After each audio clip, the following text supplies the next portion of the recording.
오늘 주제는 비트코인 분석입니다. 상승장에서 대부분의 사람들이 돈을 잃는 역설적인 상황에 대해 이야기해 보려 합니다. 많은 분들이 상승장이 오면 어떤 코인을 사든 쉽게 돈을 벌 수 있을 거라 기대합니다. 마치 가만히 앉아만 있어도 수익이 저절로 따라오는 황금기처럼 생각하십니다. 하지만 이런 생각이야말로 상승장에서 자산을 지키지 못하게 만드는 가장 위험한 함정입니다. 오늘 저는 여러분께 충격적인 진실 하나를 데이터로 보여드리고자 합니다. 기억하시는 분들도 계시겠지만 2017년 비트코인이 2천만 원을 돌파했던 엄청난 불장에서도 개인 투자자의 90% 이상은 돈을 잃었습니다. 2021년 비트코인이 8천만 원을 넘기며 역대 최고점을 경신했던 시기 역시 마찬가지였습니다.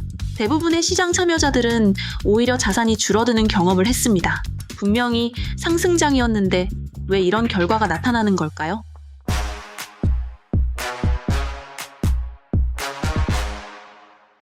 편안하게 수익을 줄 것만 같았던 시장에서 우리를 넘어지게 만드는 것은 바로 송곳 조정이라고 부를 수 있는 특별한 형태의 급락 때문입니다. 이 개념을 이해하지 못한다면 다가올 상승장에서도 과거의 실수를 반복하게 될 가능성이 매우 높습니다. 그래서 오늘 제가 드릴 말씀은 단순히 조정이 오면 매수하라는 식의 막연한 이야기가 아닙니다. 첫째, 왜 상승장에서 대부분의 투자자가 돈을 잃게 되는지 그 구조적인 이유를 파헤칠 것입니다. 둘째, 송곳 조정이란 정확히 무엇이며 어떤 특징을 갖는지 알려드릴 것입니다. 마지막으로 이 예측하기 어려운 조정을 어떻게 기회로 활용하여 자산을 지켜내고 또 불려나갈 수 있는지 구체적인 전략을 제시하겠습니다. 이런 분석은 다른 곳에서는 쉽게 찾아보기 어려울 것이라 확신합니다. 먼저 과거 데이터를 통해 패턴을 살펴보겠습니다. 2017년의 상승장은 정말 대단했습니다. 비트코인 가격이 약 30만 원대에서 출발해 2천만 원까지 치솟았습니다. 수익률로 따지면 무려 6,700%에 달하는 기록적인 상승이었습니다. 하지만 이 과정이 마냥 순탄하기만 했을까요? 모든 투자자가 이 수익을 온전히 누렸다고 생각하십니까? 현실은 전혀 다릅니다. 2017년 9월 시장은 단 2주 만에 40% 하락을 경험했습니다. 당시 500만 원에 육박하던 비트코인이 300만 원 수준까지 급락했습니다. 시장의 분위기는 공포 그 자체였습니다. 사람들은 이제 거품이 터졌다. 코인 시장은 끝났다고 말하며 자산을 던졌습니다. 하지만 그 이후에 어떤 일이 벌어졌습니까? 불과 3개월 만에 가격은 다시 폭발하며 2천만 원 고지를 점령했습니다. 9월의 공포에 자산을 매도했던 사람들은 이후에 거대한 상승 흐름을 완전히 놓치고 말았습니다. 2021년의 상황도 놀랍도록 유사했습니다. 그해 4월 비트코인은 8천만 원을 돌파하며 새로운 역사를 썼습니다. 그러나 바로 다음 달인 5월 가격은 갑자기 3천만 원 후반대까지 떨어졌습니다. 고점 대비 53%가 넘는 하락이었습니다. 시장은 또다시 공포에 휩싸였지만 불과 5개월 만에 비트코인은 다시 힘을 내 이전 고점을 탈환했습니다. 이러한 과거 데이터가 미래를 보장하지는 않습니다. 모든 투자에 대한 최종 책임은 본인에게 있습니다. 하지만 우리는 이 역사적 사실들 속에서 아주 중요한 공통점을 발견할 수 있습니다. 바로 모든 강세장에는 반드시 빠르고 깊은 조정, 즉 송곳 조정이 동반된다는 사실입니다. 조정은 시장의 건강을 위해 필수적인 과정입니다. 과도하게 쌓인 레버리지, 즉 빚을 내서 투자한 자금과 비이성적인 투기 심리를 털어내는 해독작용과 같습니다. 그런데 대부분의 사람들은 이 조정의 성격을 구분하지 못하고 그저 하락이라는 현상에만 매몰되어 공포에 빠지기 때문에 매번 같은 실패를 반복하는 것입니다. 그렇다면 이런 급락은 왜 반복되는 걸까요? 그 이유를 알기 위해서는 시장의 돈의 흐름, 즉 유동성을 이해해야 합니다. 최근 우리가 주목해야 할 가장 큰 변수 중 하나는 바로 미국 재무부의 단기 국채 발행 계획입니다. 이 개념이 조금 생소하게 들리실 수 있지만 최대한 쉽게 설명해 보겠습니다. 시장에 풀려있는 모든 돈을 하나의 거대한 그릇에 담긴 물이라고 상상해 보십시오.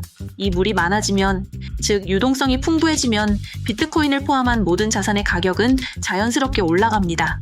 여기까지는 이해하기 어렵지 않으실 겁니다. 그런데 미국 정부가 단기 국채라는 이름의 거대한 스펀지를 시장에 던져 넣는다고 생각해 보세요. 이 스펀지는 시장의 물을 강력하게 빨아들일 것입니다. 즉, 미국 재무부가 단기 국채를 대량으로 발행하면 시중에 풀려있던 막대한 양의 현금이 국채로 흡수된다는 의미입니다. 이렇게 되면 비트코인이나 주식 같은 위험자산 시장으로 흘러 들어갈 돈의 양이 줄어들게 됩니다. 시장의 물이 줄어들면 자산 가격의 조정은 피할 수 없는 수순이 됩니다. 실제로 과거 사례를 보면 이 관계는 더욱 명확해집니다. 2021년 12월과 2023년 6월 미국 부채 한도 협상이 타결된 직후 재무부가 대규모로 단기 국채를 발행했을 때 암호화폐 시장은 예외 없이 큰 폭의 조정을 겪었습니다. 미국 재무부는 이미 올해 3분기 내에 역대급 규모의 단기 국채를 발행해 시장 유동성을 대량으로 흡수할 것이라고 예고한 상태입니다. 구체적인 날짜까지는 아직 발표되지 않았지만 이러한 유동성 흡수가 다가올 상승장에 매우 강력한 조정의 명분이 될 것이라는 점은 분명합니다. 따라서 우리는 이러한 것이 경제 환경의 변화를 인지하고 이것이 불러올 송곳 조정에 대해 미리 대비하고 오히려 이를 역이용할 준비를 해야만 합니다. 여기서 많은 분들이 헷갈리시는 지점이 있습니다. 단순한 가격 하락과 송곳 조정을 같은 것으로 생각하는 것입니다. 하지만 둘의 성격은 완전히 다릅니다. 송곳 조정은 그 이름처럼 매우 날카롭고 빠르지만 깊은 상처를 남긴 뒤 급격히 회복하는 특징을 보입니다. 마치 예방주사처럼 아프지만 시장을 더 건강하게 만드는 역할을 합니다. 반면 일반적인 하락장은 만성질환처럼 시장의 힘을 서서히 빼앗아 갑니다. 이 둘을 구분하는 눈을 기르는 것이 이번 상승장에서 살아남는 핵심 기술입니다. 제가 오늘 이 영상을 통해 전달하려는 핵심은 바로 이것입니다. 상승장에서 수익을 내는 방법보다 중요한 것은 수익을 지키는 방법이며 이를 위해서는 상승의 환상에 취해 있을 것이 아니라 하락의 패턴, 특히 송곳 조정의 특징을 정확히 공부해야 한다는 것입니다. 이 원리를 이해하고 받아들이는 것만으로도 여러분은 이미 상위 10%의 투자재에 가까워지고 있는 셈입니다. 다음 이야기에서는 이 송곳 조정이 구체적으로 어떤 특징을 가지고 있으며 차트상에서 어떤 신호들을 통해 우리가 그 가능성을 엿볼 수 있는지에 대해 더 깊이 파고 들어가겠습니다. 그렇다면 이 송곳 조정은 구체적으로 어떤 특징을 보일까요? 제가 이 현상에 직접 이름을 붙인 만큼 3가지 핵심적인 특징으로 정리해 드릴 수 있습니다. 이 특징들을 미리 알고 계셔야 실제 상황이 닥쳤을 때 당황하지 않고 대응할 수 있습니다. 첫 번째 특징은 바로 속도와 깊이입니다. 송곳 조정은 시장에 생각할 시간을 주지 않습니다. 전체 하락폭의 대부분이 불과 몇 분, 길어야 1시간 안에 발생합니다. 이 때문에 4시간 봉이나 일봉 같은 긴 시간 단위의 차트에서는 그저 긴 알의 꼬리로만 보일 뿐 그 순간의 파괴력을 체감하기 어렵습니다. 하지만 분 단위의 차트로 들여다보면 하락이 시작되는 순간 거래량이 직전 평균치의 2배에서 3배 이상 폭발적으로 치솟는 것을 확인할 수 있습니다. 이것은 누군가 의도적으로 가격을 찍어 누르거나 혹은 아래서 설명할 연쇄적인 청산이 발생하고 있다는 강력한 신호입니다. 두 번째 특징이 바로 송곳 조정의 핵심 엔진이라고 할 수 있는 레버리지 연쇄 청산입니다. 레버리지는 쉽게 말해 빌린 돈으로 투자 규모를 키우는 것을 의미합니다. 적은 돈으로 큰 수익을 낼 수 있다는 장점 때문에 많은 투자자들이 선물 거래 등에서 레버리지를 사용합니다. 하지만 시장이 예측과 반대로 움직일 경우 특정 가격에 도달하면 증거금이 부족해져 강제로 포지션이 판매되는데 이것을 바로 청산이라고 합니다. 송곳 조정의 무서움은 여기서 시작됩니다. 가격이 짧은 순간 급락하기 시작하면 레버리지를 사용한 투자자들의 포지션이 하나둘씩 강제로 청산당하기 시작합니다. 그런데 이 청산 물량 자체가 시장의 매도 압력으로 작용하여 가격을 더 끌어내립니다. 그러면 더 낮은 가격대에 레버리지 포지션을 잡고 있던 다른 투자자들이 또다시 청산당하게 됩니다. 하나의 청산이 다음 청산을 부르고 그 청산이 또 다른 청산을 불러일으키는 도미노 현상이 발생하는 겁니다. 거래량이 폭발하는 이유는 바로 이 연쇄 청산 과정에서 엄청난 물량이 시장가로 쏟아져 나오기 때문입니다. 세 번째 특징은 급락 이후 나타나는 V, 반등 또는 긴 아래, 꼬리의 형성입니다. 송곳처럼 깊고 빠르게 시장을 관통한 후에는 보통 언제 그랬냐는 듯이 급격한 가격 회복이 뒤따릅니다. 왜 이런 현상이 나타날까요? 그것은 시장의 공포를 이용하는 현명한 투자자들이 있기 때문입니다. 그들은 이런 종류의 과도한 하락이 오래 지속되지 않을 것을 알고 있습니다. 그래서 연쇄 청산으로 인해 비이성적으로 떨어진 가격대에서 대규모로 매수를 시작합니다. 이들의 강력한 매수세가 쏟아지는 패닉 매도 물량을 받아내면서 가격은 빠르게 반등하고 그 결과로 차트에는 V자 형태의 회복이나 긴 아래 꼬리가 남게 되는 것입니다. 이 긴 아래 꼬리는 그 가격대에서 얼마나 치열한 매수와 매도 공방이 있었는지를 보여주는 증거와도 같습니다. 이런 패턴을 직접 찾아보는 훈련이 필요합니다. 제가 운영하는 무료 정보 공유방에서는 실제 차트에서 이런 송곳 조정 패턴 후보가 나타날 때마다 분석 자료를 올려드리고 있습니다. 투자 권유가 아닌 순수한 학습과 정보 공유가 목적이니 참고해 보시는 것도 좋은 방법입니다. 그렇다면 이 지옥 같은 송곳 조정을 우리는 어떻게 이용해야 할까요? 이것을 알아야 비로소 진짜 수익과 연결될 수 있습니다. 첫 번째 전략은 너무나 당연하지만 대부분이 지키지 못하는 것, 바로 현금 보유입니다. 상승장에서 저지르는 가장 큰 실수는 모든 자산을 코인에 투입하는 이른바 풀매수 상태를 유지하는 것입니다. 하락이 왔을 때 추가로 매수할 자금이 없다면 그 하락은 기회가 아니라 재앙일 뿐입니다. 포트폴리오의 최소 20%는 항상 현금으로 보유하는 원칙을 세우셔야 합니다. 이 현금이 바로 위기의 순간에 기회를 잡을 수 있는 여러분의 실탄이 됩니다. 이미 모든 자금이 코인에 묶여 있다면 새로운 현금을 준비해서 새로운 기회를 만들어야 합니다. 기존에 물려있는 종목에 감정적으로 매달리기보다 준비된 현금으로 새로운 기회를 잡는 것이 훨씬 현명한 판단일 수 있습니다. 두 번째 대응 전략은 바로 달러 코스트, 에버리징, 즉 분할 매수입니다. 시장의 정확한 바닥을 예측하겠다는 생각은 오만일 수 있습니다. 그 누구도 최저점을 정확히 맞출 수는 없습니다. 대신 우리는 기계적으로 원칙을 지켜야 합니다. 송곳 조정의 특징인 빠른 급락이 나타날 때 미리 정해둔 가격대마다 분할해서 매수하는 것입니다. 예를 들어 특정 가격대에서 1차 매수를 하고 거기서 10% 더 하락하면 2차 매수를, 또 10%가 더 하락하면 3차 매수를 하는 식입니다. 가격이 떨어질수록 더 많은 수량의 코인을 살 수 있기 때문에 평균 매수 당한은 자연스럽게 낮아집니다. 이것은 감정을 배제하고 이성적으로 투자할 수 있는 가장 효과적인 방법 중 하나입니다. 하락의 공포 속에서 아무것도 못하는 것이 아니라 계획대로 추가 매수를 실행함으로써 위기를 기회로 전환하는 적극적인 대응인 셈입니다. 세 번째 전략은 기술적 지표를 활용하는 방법으로 일봉 차트의 20일 이동 평균선을 주시하는 것입니다. 20일 이동 평균선은 말 그대로 지난 20일 동안의 평균 가격을 선으로 이은 것으로 많은 투자자들이 비트코인 단기 추세의 생명선으로 간주합니다. 이 선 위에서 가격이 움직일 때는 상승 추세가 살아있다고 보고 이 선이 깨지면 단기 하락 추세로 전환될 가능성이 있다고 판단합니다. 여기서 핵심은 역사적으로 이 20일 이동 평균선이 깨지면서 동시에 분봉 차트상으로 송곳 조정의 특징이 나타날 때가 매우 좋은 매수 기회였다는 점입니다.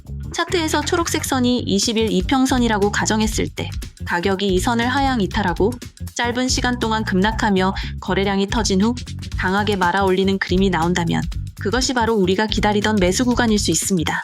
정리하자면 앞서 말씀드린 전략들을 하나로 묶어 하나의 시나리오로 만들 수 있습니다. 첫째, 항상 포트폴리오의 20% 이상 현금을 확보한 상태를 유지합니다. 둘째, 비트코인 가격이 일봉 차트에서 20일 이동 평균선을 하향 이탈하는지 주시합니다.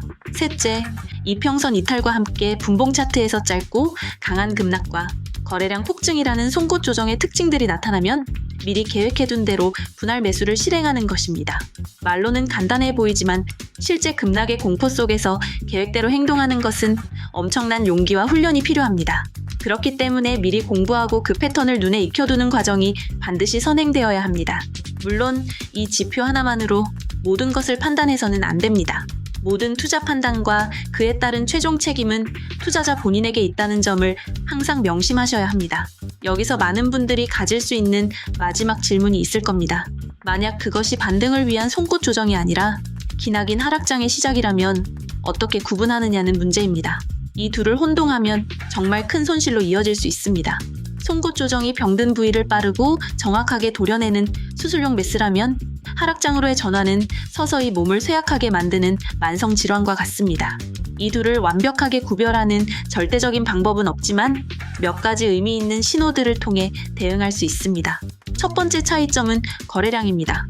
송곳 조정 후의 반등은 아래에서 물량을 받아주는 똑똑한 자금의 유입으로 강한 거래량을 동반하지만 본격적인 약세장으로의 진입은 매수세가 실종된 채로 힘없이 흘러내리는 경우가 많아 거래량이 상대적으로 미미합니다. 두 번째는 온체인 데이터를 통해 고래, 즉 대규모 투자자들의 움직임을 확인하는 것입니다. 본격적인 하락장이 시작되기 전에는 보통 고래들이 보유한 비트코인을 매도하기 위해 대량으로 거래소 지갑으로 옮기는 현상이 포착됩니다.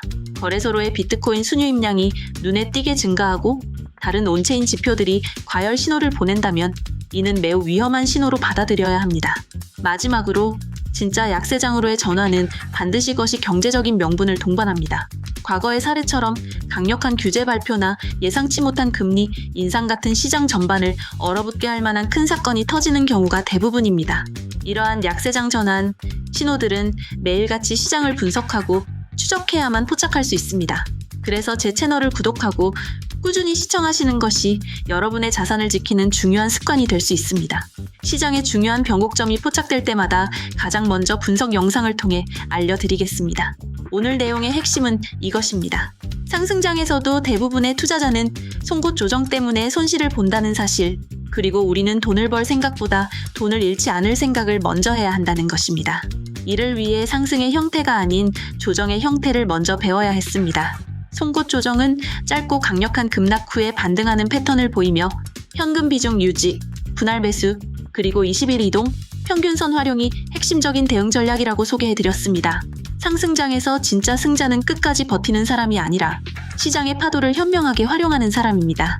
다가올 송곳 조정이 언제일지는 아무도 모르지만 반드시 온다는 사실을 기억해야 합니다.